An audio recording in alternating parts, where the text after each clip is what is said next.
Hello, आज होता बॅफ road ट्रिपचा तिसरा दिवस। सकाळी उठलो, छान फ्रेश झालो आणि निघालो आजच्या भन्नाट सफारीला। आजचा दिवस अजूनच खास होता कारण आज होता माझा आजचं पहिलं डेस्टिनेशन होतं बॅफ गोंडोला।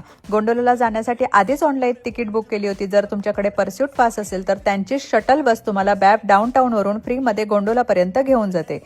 आणि एक महत्त्वाची गोष्ट म्हणजे बॅफ डाऊनटाउन मध्ये अनेक पब्लिक पार्किंग फ्री मध्ये आहेत। गोंडोलाला वर जाताना सुरुवातीला थोडंसं पोटात गोळा आला, पण वरून दिसणारे रॉकी माउंटन्सचे व्ह्यू म्हणजे अक्षरशः स्वर्ग। वर पोचलो आणि तिथून जो व्ह्यू दिसत होता तो कॅप्चर होणं कठीणच, इतका सुंदर व्ह्यू होता। वरून छोट्या छोट्या नद्या, त्याच्यानंतर वॉटरफॉल्स, हे माउंटन्स आणि वर थिएटर पण आहे आणि किड्सला बिझी ठेवण्यासाठी किड्सच्या पण तिथे बऱ्याच ॲक्टिव्हिटी आहेत।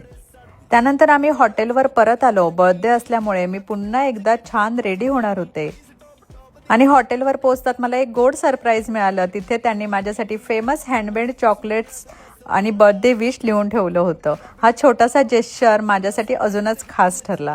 नंतर इथे मुलांनी आणि अनिकेतने मिळून छोटंसं डेकोरेशन केलं होतं माझ्यासाठी। आम्ही तिथे केक कट केला आणि संध्याकाळी आम्ही बॅफ टाउन फिरलो।